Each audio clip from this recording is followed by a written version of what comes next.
দ্বিতীয় শর্তের কি হলো কৃষ? আমি যে বলেছিলাম তোমাকে নিজেকে নির্দোষ প্রমাণ করতে হবে, সেটাও উনি করেছেন বাবা।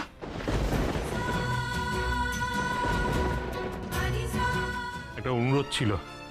আজ তো জামাই ষষ্ঠী, আজকের রাতটা ওরা দুজন এখানে থেকে যাক, কাল সকাল সকাল রওনা করিয়ে দেবো। ঠিক আছে, তাই করবেন। আমিও সকাল সকাল রেডি থাকবো। রেডি থাকবেন মানে? বাবা, আমরা এখন বাড়ি ফেরার সময় কয়েকটা গুন্ডা আমাদেরকে ধরে কোমরামুকুর থেকে সব টাকা ছিনিয়ে নিতে চাইছিল।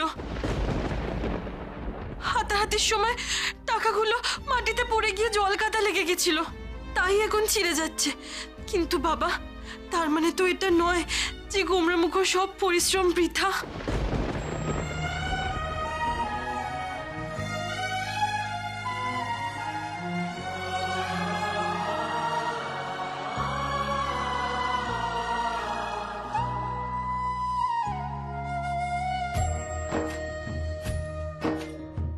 क्या बेबसी है ये, क्या मजबूरियां, हम पास हैं फिर भी कितनी है दूरियां।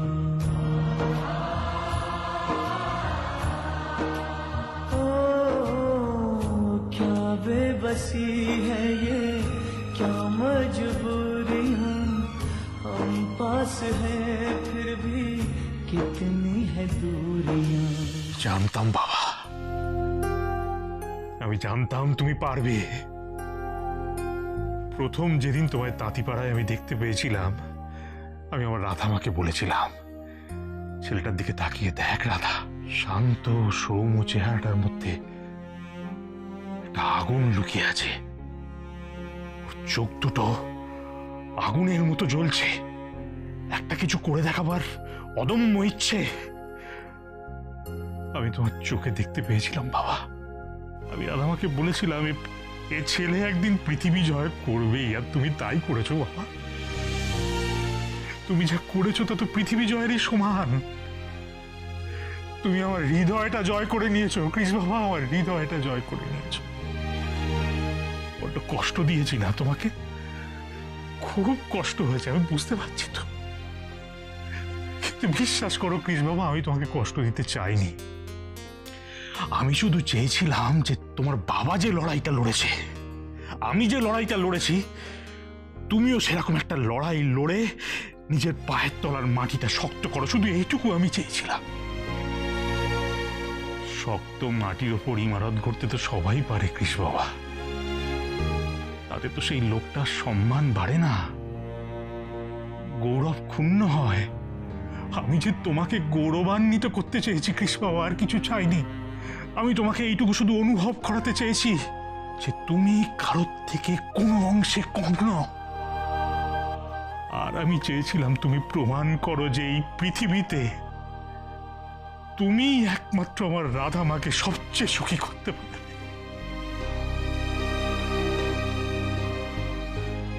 মাগো, একদিনে ঠাকুর মুখ তুলে তাকিয়েছে, এই মুটকিটা তাহলে শেষমেশ আজকে বিদায় হচ্ছে। জানো কৃষ বাবা, তোমাকে দেওয়া শর্তের পর আমি প্রতি মুহূর্তে চেয়েছি আমি যেন হেরে যাই, কারণ এ তো আমার হার নয়, আজ এ তো আমার সবচেয়ে বড় জয়। এই যে টাকাগুলো, এই টাকাগুলো তো আমার কাছে টাকা নয় কৃষ বাবা, এ হলো সমুদ্রের গভীর থেকে তুলে আনা মূল্যবান মণিমুক্তের মতো, যেটা আমার ছেলে আমাকে এনে দিয়েছে। আমার ছেলে। আঙ্কেল, এখন থেকে তুমি আমাকে আঙ্কেল না বলে বাবাও বলতে পারো না?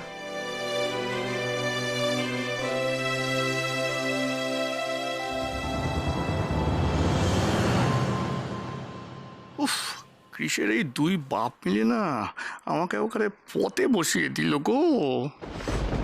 জানো কৃষ, একদিন ধরে তোমার বাবার মানে শুভর বিদেশ থেকে আমাকে লেখা চিঠিগুলো না আমি বুকে করে আগলে রেখেছিলাম।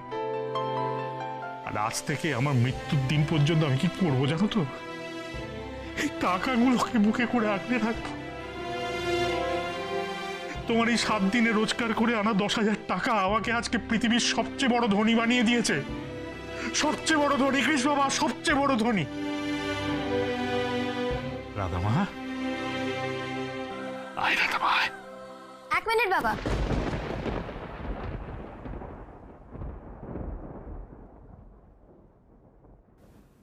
বলছিলাম যে তুমি তো কৃষ্ণদাকে 2টো শর্ত দিয়েছিলে।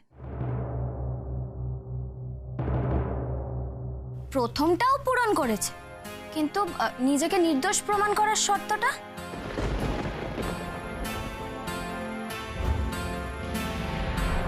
এই কথাটা কিন্তু বিনা ঠিকই বলেছে। একদম ঠিক বলতে, মানে কি আসল অপরাধীকে তো খুঁজে বার করতে পারলো না। হ্যাঁ, দুলাল দেবতার টাকা পেয়ে বুঝতে সব ভুলে গেছে। আমার দ্বিতীয় শর্তের কি হলো কৃষ? আমি যে বলেছিলাম তোমাকে নিজেকে নির্দোষ প্রমাণ করতে হবে, সেটাও উনি করেছেন বাবা।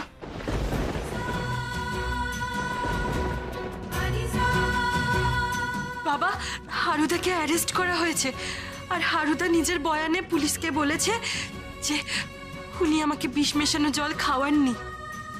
কেউ একজন গোমরামুখকে ফাঁসানোর জন্য হারুদাকে টাকা দিয়েছিল, তাই হারুদা কোর্টে মিথ্যে সাক্ষী দিয়েছে। তবে আঙ্কেল, আসল অপরাধীকে এখনো আইডেন্টিফাই করা যায়নি। শুধু এইটুকু জানতে পেরেছি তিনি একজন মহিলা। মহিলা? আঙ্কেল, আমি জানি আপনার ধারণা কি ওই বিষটা আমার বাড়ির পক্ষেই রাধাকে কেউ খাইয়েছিল। আঙ্কেল, আমি এটাও জানি আসল অপরাধী না ধরা পড়া পর্যন্ত আপনি রাধাকে কলকাতায় পাঠিয়ে নিশ্চিন্ত থাকতে পারবেন না। কিন্তু আঙ্কেল, এবার আমি আপনাকে কথা দিচ্ছি, আমি রাধার গায়ে একটা আঁচড়ও লাগতে দেব না। একটা আঁচড়ও না।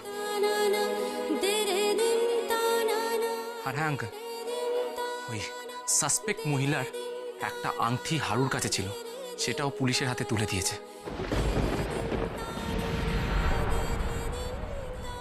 আমার ধারণা পুলিশ খুব তাড়াতাড়ি ওই ক্রিমিনালটাকে অ্যারেস্ট করে নেবে।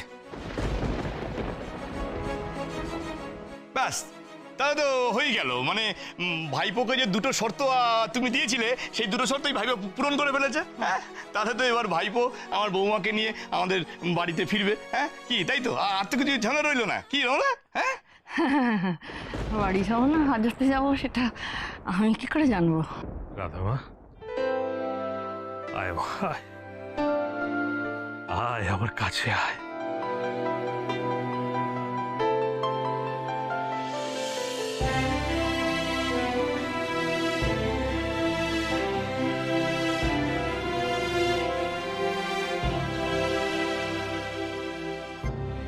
মারে, কদিন ধরে তোকে খুব শাসন করেছি, খুব বকাবকি করেছি, পারলে আমায় ক্ষমা করে দিস মা। না না বাবা, এসব তুমি কি বলছো?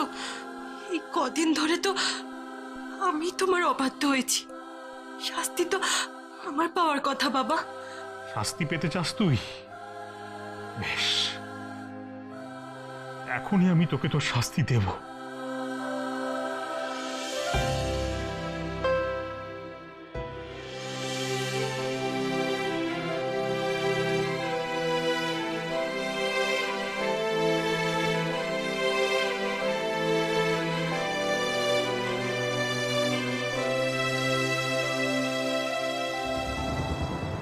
আজ থেকে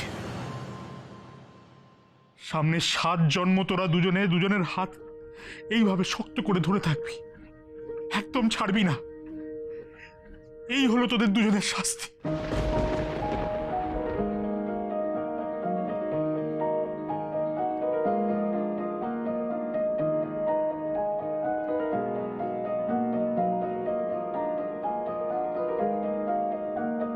तू सफर मेरा है, तू ही मेरी मंजिल, तेरे बिना गुजारा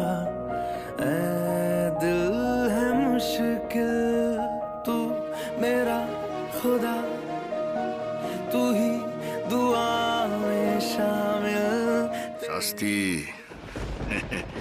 শাস্তি পাওয়ার জন্য এত ছটফট করছো রাধা?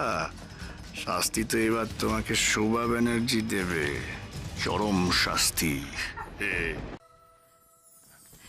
এ কি, আপনার স্নান হয়ে গেল? আচ্ছা, আপনি গরম জলে স্নান করেছেন তো? নাহলে তো আবার আপনার জ্বর এসে যাবে। জ্বর আসতে পারে, তবে তোমার বকবকানি শুনে বেশিক্ষণ স্টে করবে না। অ্যাকচুয়ালি তারও তো একটু প্রাণের মায়া আছে, তাই না?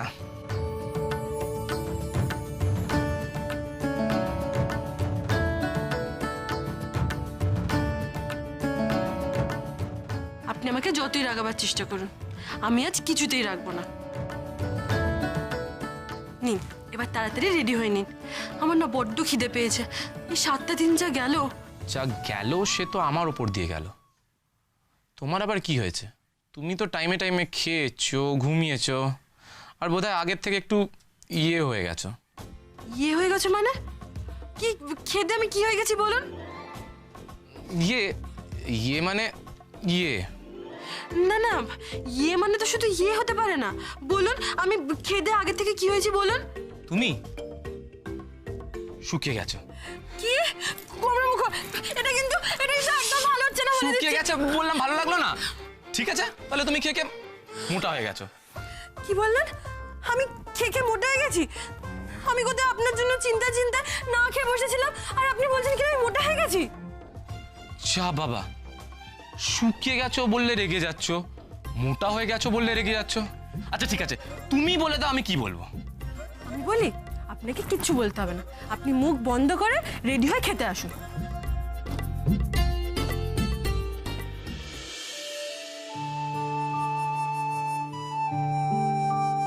অ্যাকচুয়ালি ব্যাপারটা কি জানো তো, তোমার সঙ্গে থাকতে থাকতে এখন আমি চুপ করে থাকতেই পারি না।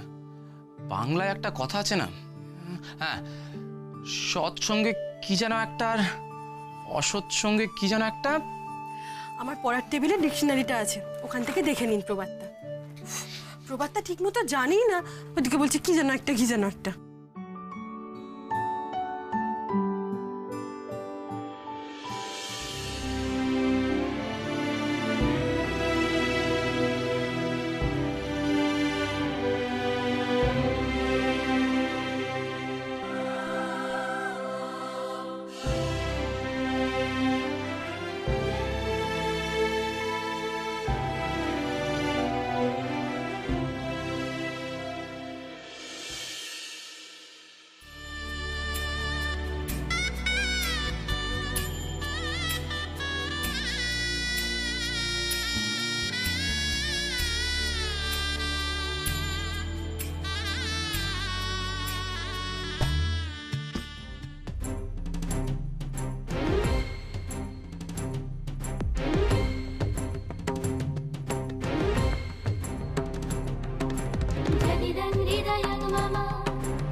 হাতটাকে আবার আগের মতো সচল করে তোলার দায়িত্ব আমার, রাধা। যাতে তুমি আবার এই হাত দিয়ে আগের মতো খুব সুন্দর সুন্দর ডিজাইন আঁকতে পারো। আর আর আর আর রসগোল্লার হাড়ির থেকে এই হাত দিয়ে রসগোল্লা তুলে টপাটপ খেতে পারো।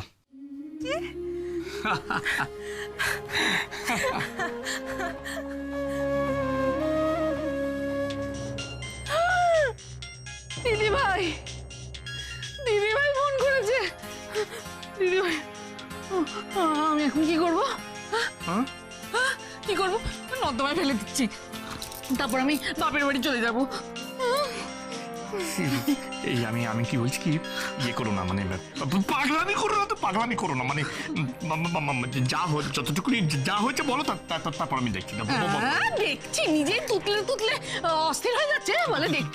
ধরো না, আস্তে করে। দিদি ভাই, কি হলো? কাজ হয়েছে তো? আজ তো কৃষের শর্ত পূরণের শেষ দিন, পারলো না তো 10,000 টাকা তুলে দিতে ওই দুলাল বেড়ার হাতে। মাফ করো দিদি ভাই, কৃষকে আমি আটকাতে পারিনি দিদি ভাই, ও শর্ত পূরণ করে ফেলেছে। হোয়াট?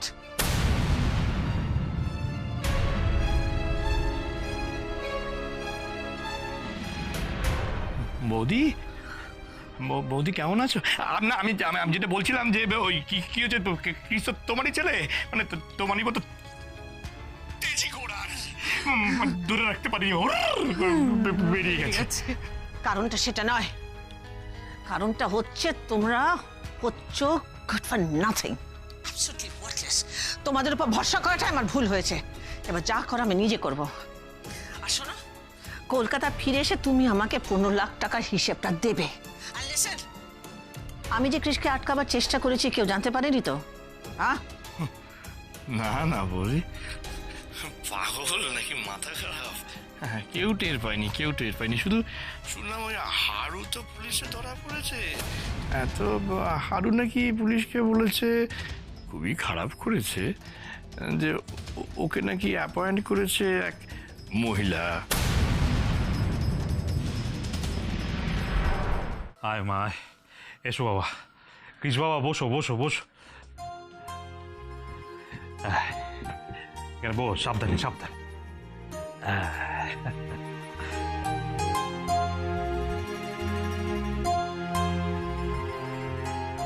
লক্ষ্মী, কাকু কাকিমাকে একটু ডেকে আন না। হ্যাঁ মা, যা। এ কি, সে তো দেখছি একেবারেই এলাহি আয়োজন। এত খাবার দাবার করার কি দরকার ছিল? দরকার ছিল বাবা, দরকার ছিল। আজকে যে জামাই ষষ্ঠী, আমি তো মনে মনে ঠিক করে রেখেছিলাম সে আমার জামাই ফিরে আসার পরে এই দিনে তাকে খুব আদর করে আপ্যায়ন করে খাওয়াবো। আর কৃষ বাবা, আজ তো শুধু জামাই ষষ্ঠী নয়, আজ যে আমার জামাইয়ের বিজয় মহোৎসবের দিন। তোমাকে তো আমার 56 পদ খাওয়ানো উচিত ছিল, সে তো পারলাম না, তাই সামান্য আয়োজন। খেয়ে নাও বাবা। মনোরমা, আরে দাঁড়িয়ে আছো কেন? ওই আম দিয়ে, দুধ দিয়ে, পাকার বাতাস দিয়ে বরণ করো ওদের। জানি, তোমাকে আর বলতে হবে না। আরে কি শাক ভাজা,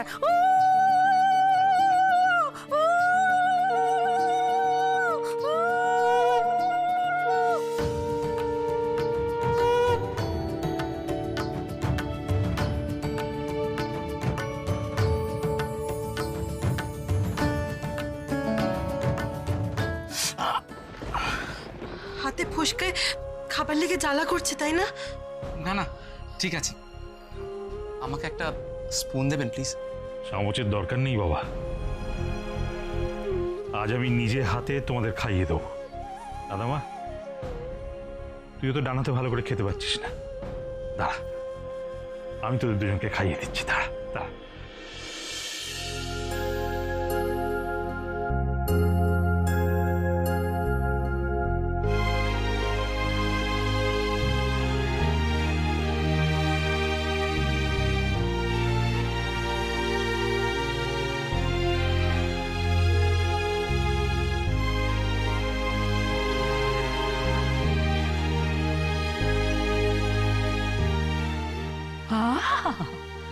এই দৃশ্যখানা যদি একবার দিদি ভাই নিজের চোখে দেখতো না, আনন্দে আহ্লাদে করে নাকের জলে চোখের জলে হয়ে যেত গো।